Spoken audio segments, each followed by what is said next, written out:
I was 26 when I needed emergency spinal surgery, just 3 months into my surgical residency. The pain had been unbearable for weeks. When my parents told me they couldn't be there because Vanessa's college graduation was more important, something broke inside me. I spent 5 days in the hospital alone, except for my boyfriend Daniel. That was 9 years ago. This morning, I adjusted my chief of surgery badge and walked into new staff orientation. There, sitting in the front row with a nervous smile, was my sister Vanessa, completely unaware her new boss was me. Before I dive into this story that changed my life forever, let me know where you're watching from in the comments. If you've ever felt invisible in your own family, hit that like button and subscribe to join our community of people healing from family wounds. Now, let me take you back to where it all began. Growing up in Portland, Oregon, I was always the quiet, studious sister, while Vanessa was the outgoing star. Our dynamic was established early. I was 6 when Vanessa was born, and from that moment, the spotlight in our family shifted permanently. By the time I was 10, I had already internalized that my achievements would always take a backseat to my sister's activities. That year, I won first place in the regional science fair with my project on heart valve functions. My parents had promised to attend, but at the last minute, Vanessa's dance recital was rescheduled for the same afternoon. "We'll try to make it after her performance," my mother Catherine had said, but they never showed. I accepted my certificate alone, scanning the audience for faces that weren't there. The pattern continued throughout my teenage years. When I was inducted into the National Honor Society during my junior year of high school, my parents skipped the ceremony to help Vanessa prepare for her freshman prom. "It's just a certificate, Rebecca," my father Martin had said. "Your sister only gets one first prom." On my 16th birthday, they forgot entirely because it fell during Vanessa's soccer tournament weekend in Seattle. I blew out candles on a cupcake that Daniel's mother had thoughtfully brought over. My fascination with medicine began at age 10 when I broke my arm falling from a tree in our backyard. The orthopedic surgeon, Dr. Miller, had explained the healing process to me with such care and respect that I felt immediately drawn to the profession. By 12, I had amassed a collection of medical textbooks that I'd saved up for with my allowance money. In high school, I volunteered at Providence Portland Medical Center, starting in the gift shop and eventually shadowing nurses on the pediatric floor. Despite my perfect grades and clear passion, my parents rarely acknowledged my medical aspirations. "Doctors work too hard and have no life," my father would dismiss whenever I mentioned medical school. Meanwhile, every one of Vanessa's interests was treated as a potential career breakthrough, from her brief stint in debate club to her summer trying photography. "Why can't you be more like your sister?" became my mother's frequent refrain whenever I preferred studying to social events. Vanessa knows how to balance fun and responsibility. What my mother failed to recognize was that I was balancing 2 jobs and volunteer work while maintaining a 4.0 GPA, leaving little time for the parties Vanessa frequented. The most frustrating part was that Vanessa seemed completely unaware of the imbalance. She would bounce into my room, chattering about how Mom and Dad had promised to fund her spring break trip in the same week they had told me they couldn't help with my college application fees. When I earned a full scholarship to Oregon State University for pre-med, my parents' reaction was lukewarm at best. "That's nice, honey," my mother had said, before immediately turning the conversation to Vanessa's upcoming volleyball tournament. At dinner that night, my scholarship warranted approximately 2 minutes of discussion before the topic returned to Vanessa's social life for the remainder of the meal. College became my escape. I worked part-time at the campus medical center and waited tables on weekends to cover expenses not included in my scholarship. Despite my grueling schedule, I maintained straight A's, determined to secure my place in medical school. It was in organic chemistry class that I met Daniel. Tall with kind brown eyes, he sat next to me on the first day and asked to be lab partners. Unlike my family, Daniel noticed my hard work and intelligence immediately. "You're going to be an amazing doctor someday," he told me after watching me tutor struggling classmates. His unwavering belief in my abilities was foreign and intoxicating. For the first time, I experienced what real support felt like. Daniel was pursuing a degree in medical technology, and our career paths complemented each other perfectly. By our junior year, we were inseparable, spending late nights studying in the library and early mornings grabbing coffee before classes. The pattern with my family continued through college. My parents visited campus exactly 3 times in 4 years, and each visit coincidentally aligned with Vanessa's cheerleading competitions in the area. Holidays at home meant sitting through dinners where Vanessa's social exploits dominated conversation.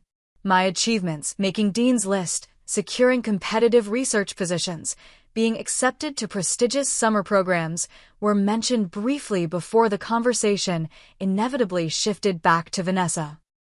It was during my senior year of college that I first noticed the warning signs of my spinal condition. Occasional numbness in my legs after long study sessions. Increasing back pain that I attributed to hours hunched over textbooks. When I finally visited the campus doctor, the preliminary examination revealed potential disc issues. Nothing urgent, the doctor had assured me, but something to monitor as you continue your education. I dismissed the warning, too focused on my medical school applications to worry about what seemed like minor discomfort. It would be a decision I would come to regret deeply in the coming years. My acceptance to Johns Hopkins School of Medicine came with both excitement and a familiar disappointment. When I called my parents with the news, my mother's first response was, "That's on the East Coast, isn't it? You'll be so far away." No congratulations, no pride, just concern about the distance. That same week, Vanessa secured a marketing internship with a local sportswear company, prompting my father to take the entire family out for a celebratory dinner. My medical school acceptance wasn't mentioned once during the evening. Daniel, having graduated with his medical technology degree, transferred to a hospital lab position in Baltimore so we could move together. "I believe in us," he told me as we packed our apartment. "And I believe in you." The move across the country was liberating. Distance provided a buffer against the constant reminders of my secondary status in the family hierarchy. Weekly phone calls with my parents became briefer, often ending when Vanessa needed their attention for something urgent. Medical school was everything I had dreamed of and more. I thrived in the challenging environment, quickly distinguishing myself among my peers. During my second year, I was fortunate to catch the attention of Dr. Eleanor Winston, a pioneering neurosurgeon known for her groundbreaking work in spinal procedures. She took me under her wing, providing mentorship that filled the parental guidance void I'd experienced my entire life.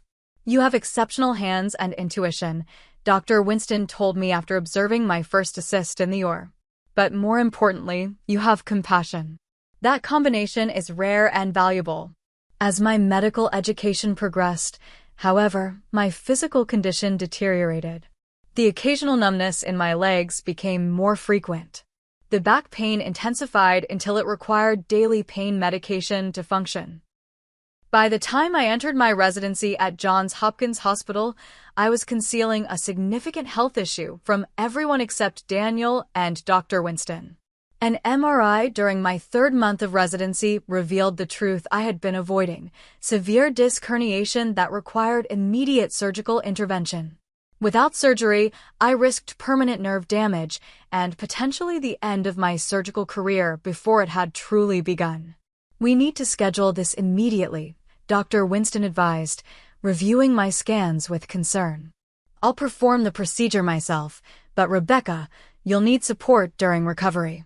This isn't something you can manage alone, especially if you want to return to the residency program quickly."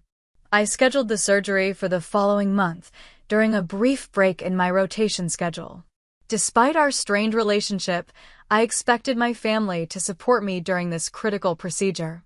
The surgery carried risks: infection, nerve damage, complications from anesthesia. And I found myself craving the comfort of parental presence despite years of disappointment. 1 month before the scheduled surgery, I called home to explain the situation. My mother answered, and I carefully detailed the procedure, the risks involved, and the expected 6-week recovery period. "Oh, Rebecca," my mother sighed after I finished speaking. "That's the same weekend as Vanessa's college graduation." My stomach dropped. "Mom, this is major surgery. I'll be in the hospital for at least 5 days, and I'll need help after discharge." "Well, we've already booked flights and the rental house for the graduation weekend," she replied, her voice tight with annoyance. "Vanessa has worked so hard for this moment." I gripped the phone tighter. "And I haven't? Mom, I could have permanent nerve damage if this doesn't go well. I'm asking for your support for once." My father got on the line then, his tone already defensive. "Rebecca, be reasonable. Your sister's graduation is a once-in-a-lifetime event. You're having a routine procedure that doctors perform every day." "It's not routine to me," I said, my voice rising with disbelief. "I'm the one being cut open." "Your sister's graduation is more important than your surgery," my mother interjected firmly. "She needs us there. You're always so independent anyway." Something inside me snapped. Years of accumulated resentment bubbled to the surface. When have you ever chosen me? When have my achievements or needs ever come first? I'm having major surgery, and you're telling me that watching Vanessa walk across a stage for 10 seconds is more important. "Don't be dramatic," my father dismissed. "You're a doctor now. You understand how these things work." "I understand perfectly," I replied, my voice cold. "I understand that I've never been a priority in this family, and I never will be." I hung up the phone and collapsed to the floor in tears. That's where Daniel found me an hour later, curled into a ball, finally facing the truth about my place in my family's hearts. The day before my surgery, I received a final call from my parents.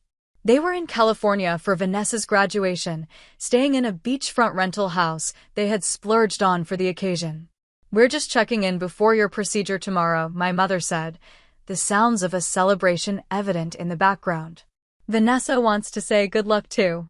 My sister came on the line briefly, her voice slightly slurred from what I assumed was champagne. "Hey, Becca, good luck with your back thing. I'll try to call you after, but we've got parties all weekend, so don't worry if you don't hear from me."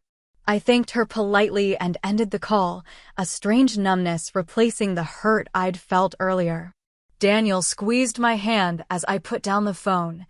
"I'll be there every step of the way," he promised. "You're not alone." The morning of the surgery, Dr. Winston noticed the absence of family in my pre-op room. "Just Daniel today?" she asked gently. "My family had a conflict," I replied, the lie easier than explaining the truth. Dr. Winston's expression told me she understood more than I was saying. "Well, you have family here too," she said firmly. "Your hospital family." The nurse assigned to my case, Olivia, went above and beyond during my recovery, checking on me during her breaks and bringing small comforts from home, a softer pillow, herbal tea, audiobooks to pass the time when the pain kept me awake. What should have been a 5-day hospital stay extended to 8 when I developed a post-surgical infection. The pain was excruciating, the antibiotics made me violently ill, and the fear of permanent damage was constant. Through it all, my phone remained silent. No calls from my parents, no texts from Vanessa. Daniel fielded concerned messages from friends and colleagues, but nothing from my family for 3 full days after the surgery. On the 4th day, when I was fighting through the worst of the infection, a generic bouquet arrived with a card that read, "Get well soon. Love, Mom, Dad, and Vanessa." No personal message, no phone call to accompany it, just flowers that could have been sent to any acquaintance in the hospital. That night, alone in my hospital room while Daniel had gone home to shower and change, I made a decision that would alter the course of my life. I would no longer expect or seek validation from people unwilling to give it. I would build my life around those who showed up, not those who shared my blood. The realization was both liberating and profoundly sad, a mourning for the family relationship I had always craved but now accepted I would never have. The physical recovery from spinal surgery was grueling. For the first 2 weeks, I could barely move without assistance. Daniel moved into my apartment, taking a leave of absence from work to help with everything from bathing to meal preparation.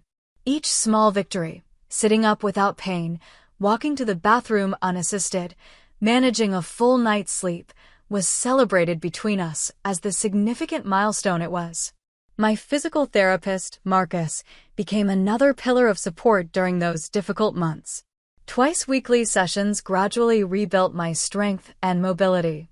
"Your determination is impressive," he commented during a particularly challenging session. "Most patients with your type of surgery take much longer to reach these benchmarks." "I have a residency to return to," I explained, pushing through another set of exercises despite the burning pain. Marcus smiled knowingly. "It's more than that. You've got something to prove." He wasn't wrong.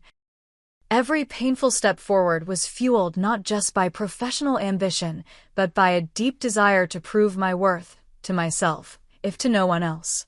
Communication with my family became increasingly strained during my recovery. My mother sent flowers with a generic card. My father called once, spending most of the conversation talking about Vanessa's job interviews at marketing firms. "She's had 3 offers already," he boasted. "Everyone's so impressed with her portfolio." "That's great," I replied flatly, too exhausted from physical therapy to manufacture enthusiasm. "How's your back thing coming along?" he asked as an afterthought. "My spinal surgery recovery is progressing," I corrected him. "I should be able to return to limited duty in another month." "Oh, good," he replied absently. "Listen, your mother wants to know if you're coming home for Thanksgiving. Vanessa's bringing a new boyfriend she wants everyone to meet." I closed my eyes, letting the familiar disappointment wash over me. "I don't think I'll be cleared for travel by then." "That's too bad," my father said, relief evident in his voice. "Maybe Christmas then." Meanwhile, Vanessa's social media was filled with posts about graduation celebrations, beach trips with friends, and interviews at amazing companies with incredible cultures. Not once did she mention my surgery or recovery. In one particularly tone-deaf post, she complained about a minor ankle sprain from a hike, worst pain ever. "Can barely walk." Loudly crying face. After another call where my mother spent 20 minutes detailing Vanessa's new apartment before asking perfunctorily about my health, I made the decision to limit contact. I stopped initiating calls, responded to texts with brief, factual updates, and declined the Christmas invitation citing work obligations rather than ongoing recovery needs. The distance created space for healing, not just physical, but emotional. 3 months after surgery, I returned to my surgical residency with a renewed focus and perspective. The experience of being a patient had transformed my approach to medicine. I understood now the fear, vulnerability, and isolation that patients felt, particularly those without support systems. Dr. Eleanor continued to take special interest in my development, inviting me to assist on complex cases and guiding my specialization towards spinal surgeries. "Your personal experience gives you insight that can't be taught in medical school," she observed after watching me counsel a frightened preoperative patient. "You speak their language now." The hospital director, Dr. Lawrence Mitchell, noticed my performance as well. "Winston speaks highly of you," he mentioned during a department meeting. "Says you have the potential to be exceptional." I channeled my emotional energy into building a new support system.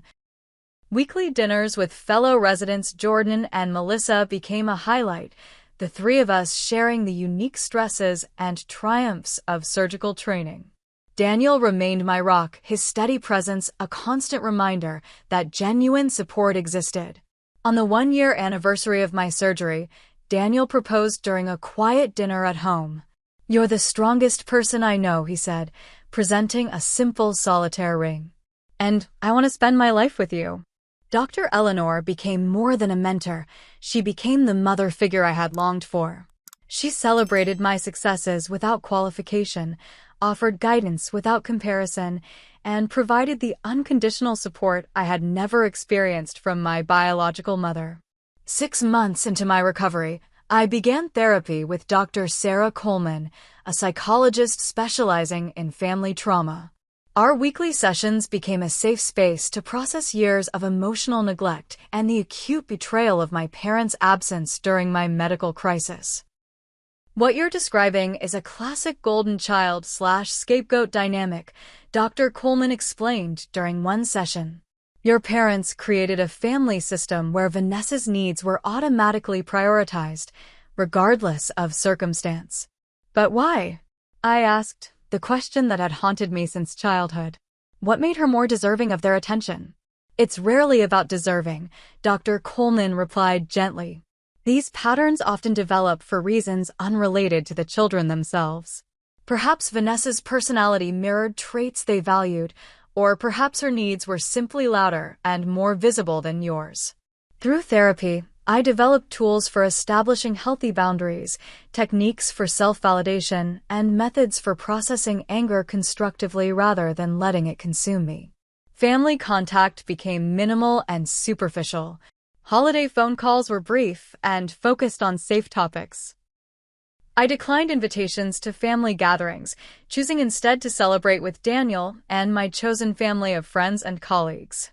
Gradually, my parents seemed to realize that the dynamics had permanently changed. My mother's voice took on a confused, sometimes hurt tone during our infrequent conversations.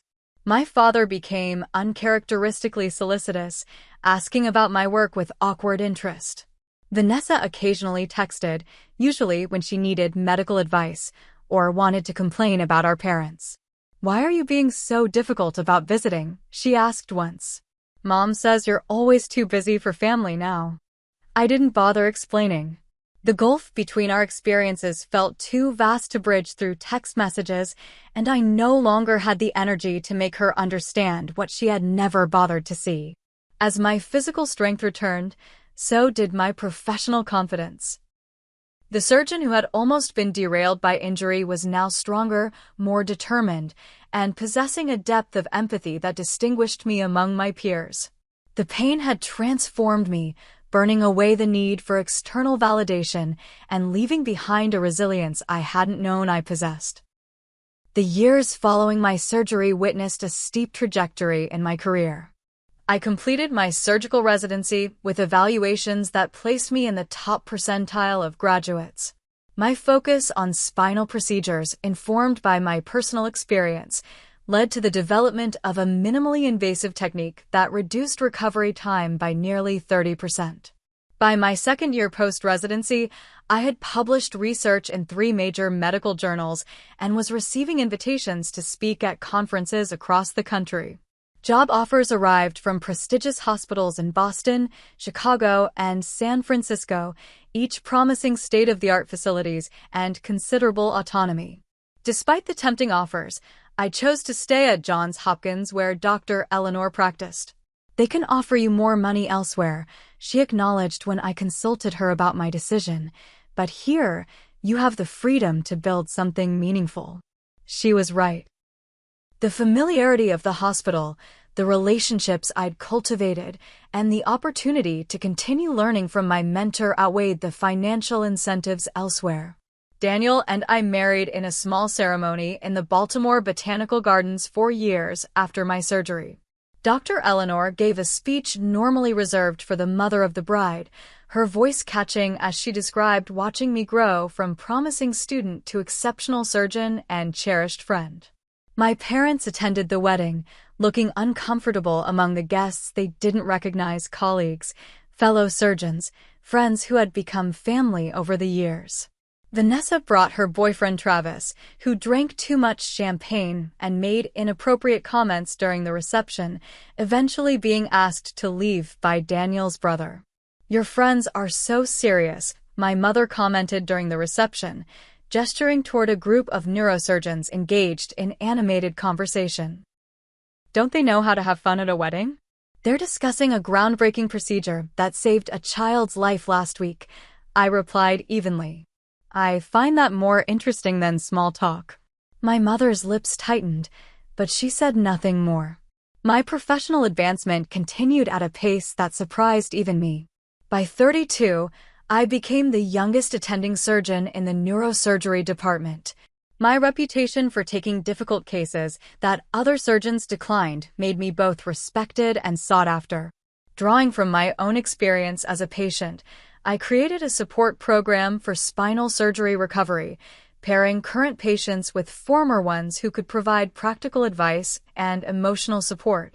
The program reduced readmission rates and improved patient satisfaction scores dramatically. I began mentoring new residents with an emphasis on compassionate care alongside technical excellence. The scalpel is just a tool, I would tell them.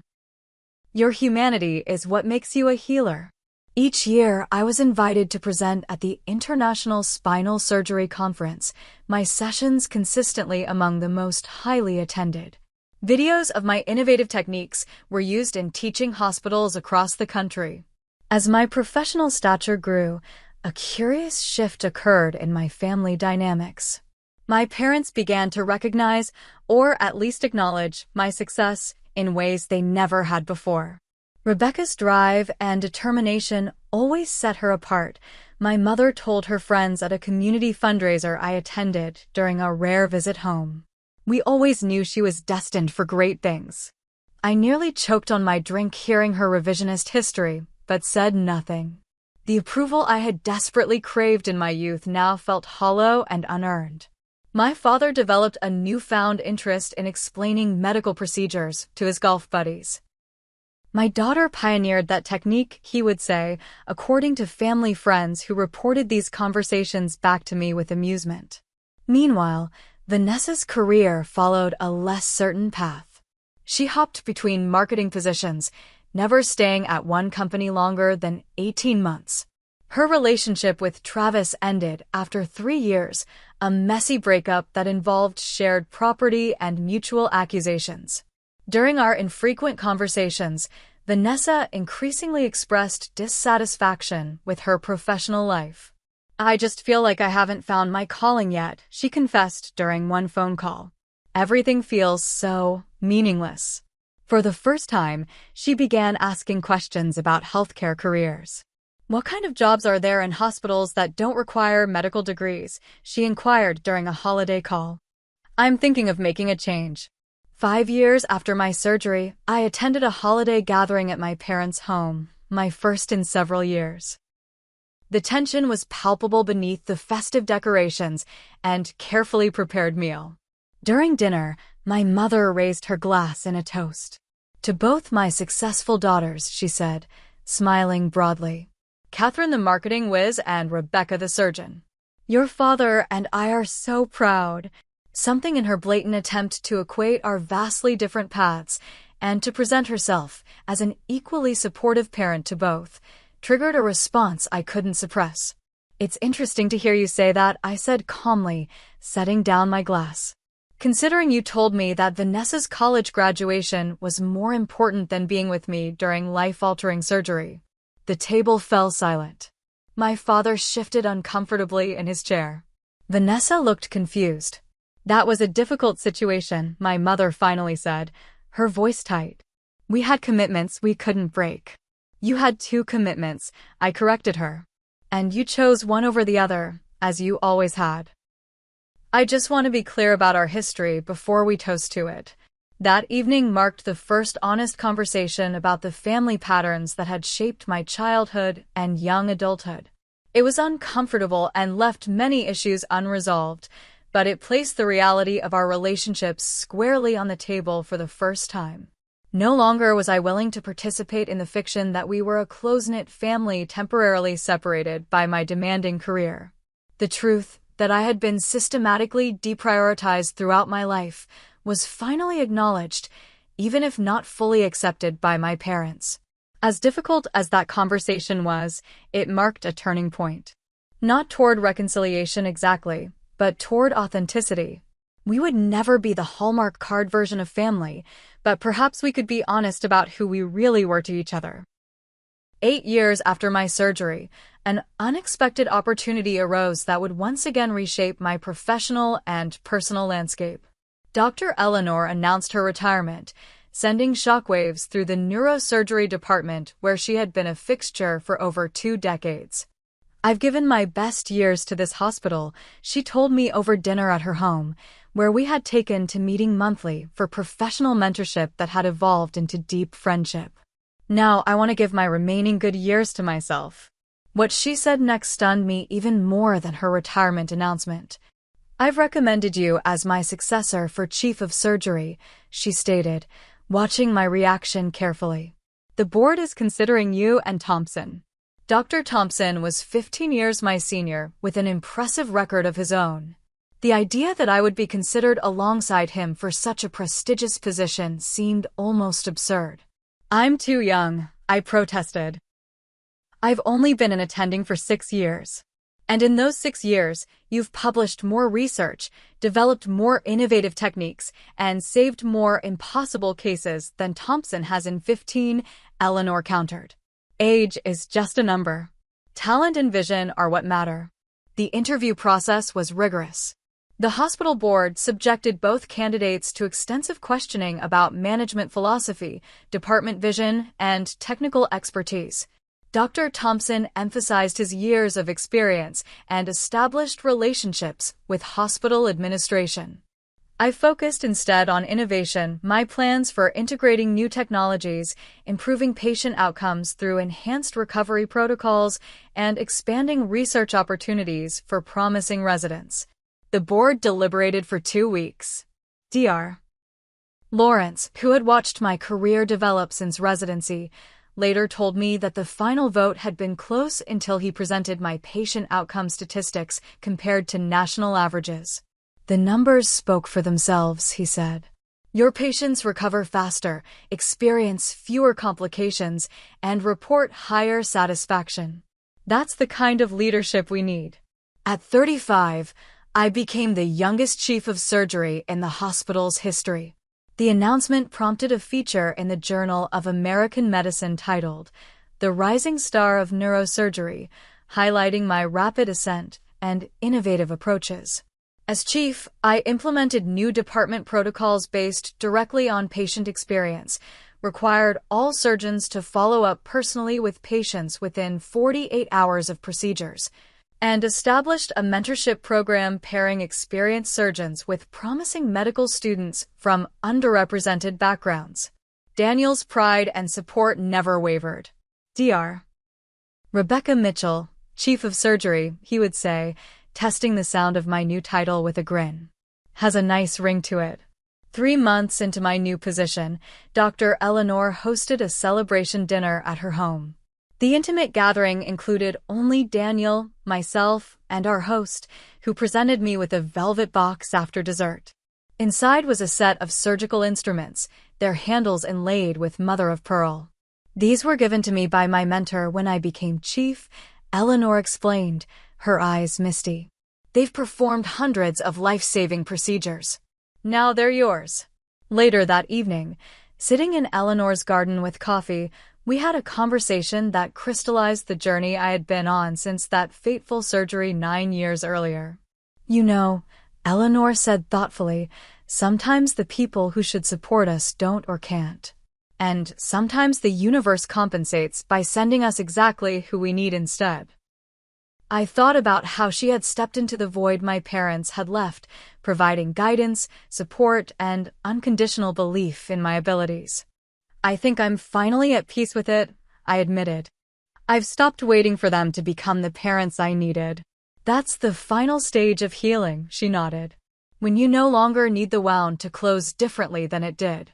The conversation shifted to my plans for expanding the department and creating new research opportunities. For the first time in my life, I felt professionally fulfilled and personally healed. The constant ache of familial rejection had faded to a dull memory, overtaken by the rich relationships I had cultivated and the meaningful work I performed daily. 3 months into my position as chief, I received an unusual call from my mother. The timing was odd, mid-afternoon on a Tuesday, and her nervous tone immediately put me on alert. After several minutes of uncharacteristic small talk about the weather and her garden club, she finally arrived at the purpose of her call. Your sister has some exciting news, she began hesitantly.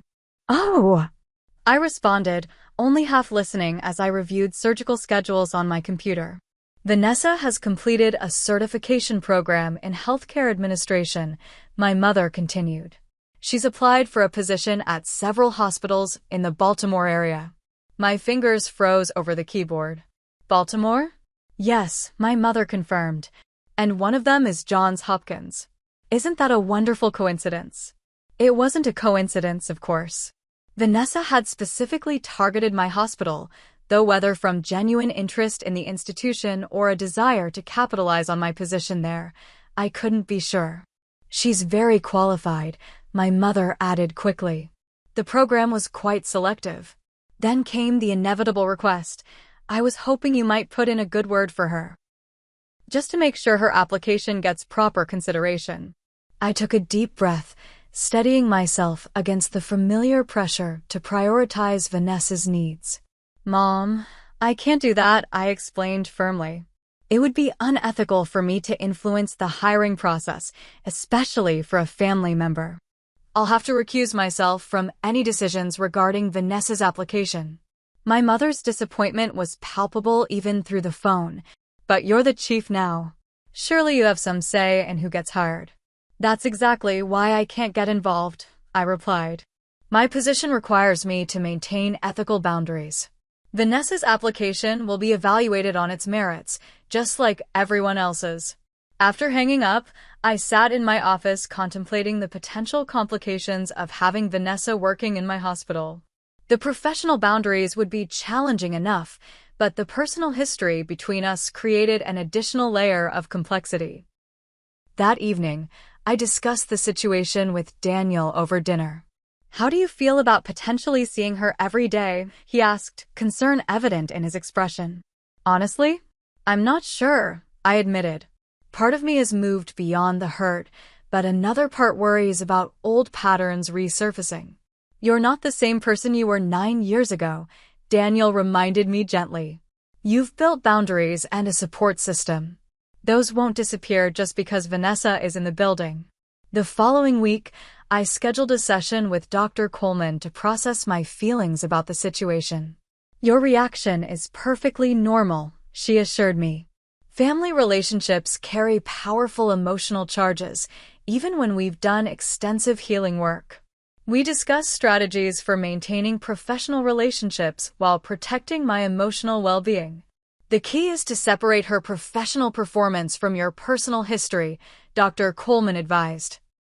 Judge her work on its own merits and keep personal interactions limited and clearly bounded. I also had a frank conversation with Dr. Lawrence about the family situation, wanting to be transparent about potential conflicts of interest. I appreciate your disclosure, he said. I'll ensure that HR handles her application appropriately, without your involvement. 2 weeks later, I received an email notification that Vanessa had indeed been hired as part of the administrative staff based solely on her qualifications and interview performance. The email also indicated that as chief of surgery, I would be giving the welcoming address at the orientation for all new administrative staff the following Monday. The weekend before orientation, I cycled through anxiety, resignation, and finally a tentative acceptance. Whatever happened, I had built a life and career I was proud of. Vanessa's presence couldn't diminish that achievement, regardless of our complicated history. Orientation morning dawned clear and bright. I rose at 5 for my usual pre-work run, hoping the physical exertion would clear my mind and settle my nerves. The familiar rhythm of feet hitting pavement had always been meditative for me, a space to process complex emotions before facing the day's challenges. Back home, I reviewed the day's surgeries and meetings while sipping coffee. 2 spinal fusions, a tumor resection, department budget review, and now the orientation address. A full day, but manageable. I took extra care with my appearance, selecting a tailored charcoal suit and the pearl earrings Daniel had given me on our anniversary. My reflection in the mirror showed a confident professional, chief of surgery Dr. Rebecca Mitchell, rather than the wounded daughter or overlooked sister I had once been. Daniel kissed me goodbye at the door, his hands resting reassuringly on my shoulders. "Remember who you are now," he said simply. The 4 words encompassed everything. My journey, my growth, my hard-won peace. The orientation was scheduled for 8 in the hospital's main conference room. I arrived early, reviewing my notes as the room gradually filled with new employees. From my position near the podium, I scanned the crowd, immediately spotting Vanessa in the front row. At 34, she looked much the same as always, pretty in a conventional way, her blonde hair now cut in a professional bob, her expression a mix of excitement and nervousness. She hadn't noticed me yet, too busy chatting animatedly with the woman beside her. Dr. Lawrence opened the session, welcoming the new staff members and introducing the hospital's leadership team. And now, he announced, "I'm pleased to introduce our Chief of Surgery, Dr. Rebecca Mitchell, who will share more about our surgical department's mission and achievements." As I approached the podium, Vanessa's head snapped up, her eyes widening in shock as she registered my presence and title. Our gazes locked for a moment, hers confused and startled, mine professionally neutral despite the emotional turbulence beneath. I began my prepared remarks, providing an overview of the surgical department's structure, our recent advancements in minimally invasive techniques, and our commitment to patient-centered care. At Johns Hopkins, I stated, my voice momentarily wavering before I steadied it, we believe that technical excellence must be paired with compassion. Our patients entrust us with their lives during their most vulnerable moments. That trust is sacred, and we honor it by providing not just treatment, but healing. As I spoke, I noticed Vanessa's expression shifting from shock to something that looked almost like pride. She sat straighter, her eyes never leaving my face as I detailed the department's achievements and future goals. Excellence is our standard, I concluded. Accountability is our practice. And innovation is our commitment to patients who deserve nothing less than our absolute best. Welcome to Johns Hopkins, where your work will contribute directly to saving lives and advancing medicine. I stepped away from the podium with my head held high, nodding politely to the assembled staff as they applauded. Around the room, I could see people leaning toward each other, whispering as they glanced between Vanessa and me, the family resemblance obvious now that we were in the same space. I slipped out of the conference room as Dr. Lawrence introduced the next speaker, retreating to my office to collect myself before my first surgery of the day. I canceled a morning meeting, needing the time to process the emotional impact of seeing Vanessa in my professional domain. Daniel texted, "How did it go?" "As well as could be expected," I replied. She was surprised. As I was reviewing surgical notes, my office phone rang. It was Dr. Eleanor, somehow sensing that today would be challenging. "I had a feeling you might need to talk," she said when I answered. "Your sister's first day? How did you know?" I asked, though Eleanor's intuition had long since ceased to surprise me. "Hospital grapevine," she chuckled, already buzzing about the chief of surgery and her administrator sister. "Are you all right?" "I'm processing," I admitted. It was strange seeing her there, in my space. "Remember, it's not your space or her space," Eleanor advised gently. "It's just space. You've both earned the right to occupy it." Our conversation was interrupted by a knock on my office door. I said goodbye to Eleanor and called, "Come in." Vanessa entered hesitantly, looking both professional in her new role and strangely childlike in her uncertainty. "Rebecca," she began, then corrected herself. "Dr. Mitchell, do you have a moment?" Briefly, I replied, gesturing to the chair across from my desk. "I have surgery in 45 minutes. She sat down, fidgeting with the lanyard holding her new ID badge. "I had no idea you were chief of surgery," she said finally. "Why didn't you tell me when I mentioned applying here? Would it have changed your decision?" I asked neutrally. "I don't know," she admitted. "Maybe. It's just surprising." "There's a lot you don't know about me," I observed, keeping my tone even. The tension between us built as years of unspoken feelings simmered beneath the surface of our careful conversation. "You always act like I did something wrong," Vanessa said defensively. "Even now, sitting in your fancy office with your important title, you're looking at me like I'm the villain in your story." It was the same deflection she had always employed, turning my legitimate feelings into an attack on her. In the past, I might have backed down, apologized, made myself smaller to accommodate her discomfort. But I was no longer that person. 9 years ago, I said quietly, I had major spinal surgery that could have ended my career or left me with permanent nerve damage. Mom and Dad chose to attend your graduation instead of being with me in the hospital. You called me once, drunk from a celebration party, to wish me good luck with your back thing. I spent 8 days in the hospital fighting a post-surgical infection, alone except for Daniel and the hospital staff. That happened, Vanessa. It's not a story I made up to make you feel bad. Before she could respond, my pager sounded urgently. Emergency consultation needed in the ER. "I have to go," I said, standing and gathering my white coat. "We'll have to continue this another time."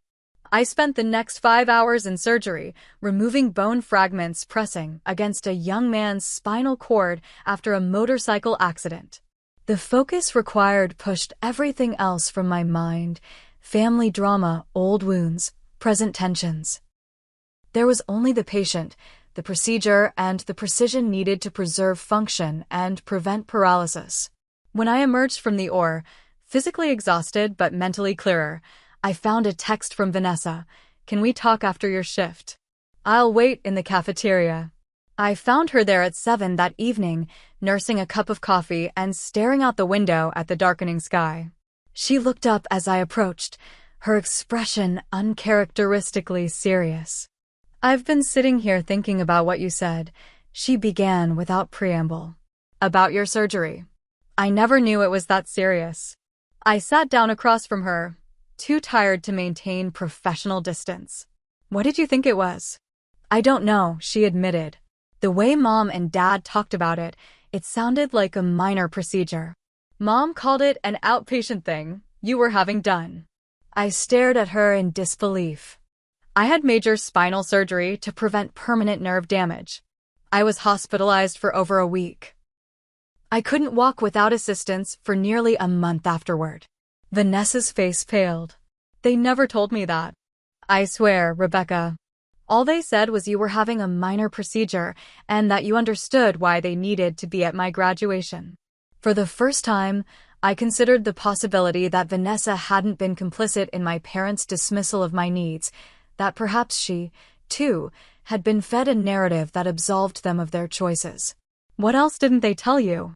I asked slowly. We talked for nearly 2 hours, comparing our vastly different understandings of shared family history. While I remembered being consistently deprioritized, Vanessa recalled a family that celebrated both daughters equally. Where I saw pattern, she saw isolated incidents. Where I felt systematic dismissal, she perceived normal family dynamics. "I never saw it," she said finally, her voice small. "I never realized what it was like for you." Our conversation was interrupted by my phone ringing, my mother calling, as if summoned by our discussion of her. "Do you mind if I take this?" I asked Vanessa. "Actually, I'd like you to hear something." I answered the call and immediately put it on speaker, placing the phone on the table between us. "Rebecca," finally, my mother said without greeting. "I've been trying to reach you all day. Did Vanessa find you? How is her first day going?" "Hello to you too, Mom," I replied evenly. "Yes, Vanessa and I have connected." "Wonderful. I knew having you both at the same hospital would bring you closer." "You've always been so distant, Rebecca." "This is exactly what your relationship needs." Vanessa's eyes widened at our mother's characterization, her gaze meeting mine across the table. "Mom," I said carefully, "I'm actually in the middle of something important. Can I call you back tomorrow?" "Oh, always too busy," my mother sighed dramatically. "Well, just make sure you look out for your sister there. She's new to the medical world, you know. Not everyone can be a doctor like you." I ended the call after a brief goodbye, watching Vanessa's face as she processed what she had just heard. Has she always talked to you like that? She asked quietly. Pretty much, I confirmed. That was actually relatively mild. Vanessa was silent for a long moment, then said, I think I'm seeing something I've been blind to my whole life. It was the first moment of true sister solidarity we had experienced in adulthood, a shared recognition of a family dynamic that had shaped both of us in different ways. I want you to know, Vanessa said as we prepared to leave, that I never intended to intrude on your territory here. I applied to Johns Hopkins because it's the best hospital in the area, not because I was trying to insert myself into your life. I believe you, I said, and was surprised to find that I meant it.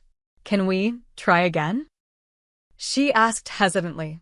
Not as chief and administrator, but as sisters who maybe never really knew each other. We agreed to maintain a strictly professional relationship at the hospital while working on our personal connection outside of work. It wouldn't be easy. Years of misunderstanding and resentment couldn't be erased in a single conversation, but for the first time, I saw a glimmer of possibility where before there had been only pain. I never saw it before, Vanessa said as we parted in the parking garage, but I see it now. And I'm sorry. Her apology, simple and sincere, was something I had never expected to receive. It didn't erase the past, but it opened a door to a different future, one where my experience was acknowledged rather than dismissed, where healing might eventually be possible.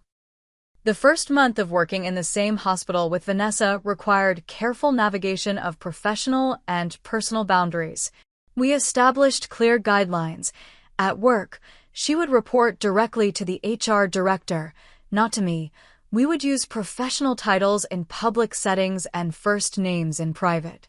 And we would maintain appropriate separation between our departmental responsibilities. Staff curiosity about our relationship was inevitable.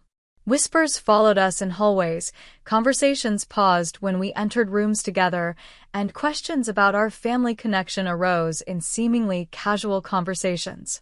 Rather than addressing the gossip directly, we chose to model professional behavior. In meetings where we both attended, we demonstrated respectful, collegial interaction without personal familiarity. Gradually, the novelty of our connection faded, replaced by acceptance of our separate professional identities. From a distance, I began to mentor Vanessa on hospital culture and healthcare administration norms, recommending resources and introducing her to colleagues who could provide guidance in her new role. During her first departmental meeting where I presided as chief, I watched Vanessa observing me with new eyes. As I led discussions on surgical protocols, research initiatives, and patient outcome metrics, I could see her registering the respect my colleagues accorded me, the authority with which I spoke, the depth of knowledge I commanded. Afterward, she sent a text that simply read, I'm really proud of you. I don't think I ever said that before, but I should have. To my surprise, Vanessa proved exceptionally skilled in her administrative role. Her marketing background translated well to healthcare communication, and her organizational abilities streamlined several cumbersome administrative processes. During a quarterly review meeting, I publicly acknowledged her contributions to improving departmental efficiency. The new intake protocol developed by Administrator Shah has reduced paperwork redundancy by 30%, I noted, using her professional name. This represents a significant improvement in both staff efficiency and patient experience. The brief nod she gave me contained more genuine connection than we had shared in years of family gatherings. 6 weeks after Vanessa started at Hopkins, our parents made an unannounced visit to the hospital. They appeared at my office door just as I was preparing to scrub in for an afternoon procedure. Mom, Dad, I said, genuinely surprised. What are you doing here? We wanted to see both our girls in their natural habitat, my father explained with forced joviality. Vanessa said you're some big shot around here now. My assistant Margaret's eyes widened slightly at my father's dismissive characterization of my position. Dr. Mitchell is preparing for surgery in 20 minutes, she informed them politely but firmly. Perhaps you could schedule a visit for another time? Nonsense, my mother interjected. She has time for her parents. Don't you, Rebecca? The old pattern beckoned. Accommodate, apologize, adjust my needs to meet their expectations. But I was no longer that person. I have a patient waiting, I said evenly. I can meet you for lunch at 1 in my office if that works for you. Margaret can show you to the cafeteria until then. My mother's lips tightened, but before she could respond, a resident appeared with preoperative scans I needed to review. Chief, the patient's asking some questions about the approach you're planning to use, he said, then noticed my parents. I'm sorry to interrupt. Not at all, Dr. Kim, I replied. My parents were just leaving for the cafeteria. Please bring those scans into my office. The contrast between how my colleagues addressed me and how my parents diminished my position was not lost on anyone in the room. At lunch, Vanessa joined us in my office, the 4 of us sharing a meal together for the first time in years. My mother looked distinctly uncomfortable in the space dominated by my medical degrees, awards, and professional photographs. So you're really in charge of all the surgeons? My father asked, glancing around at the evidence of my authority.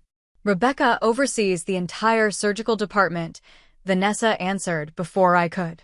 She's the youngest chief of surgery in Hopkins history. The pride in her voice was unmistakable and startling in its sincerity.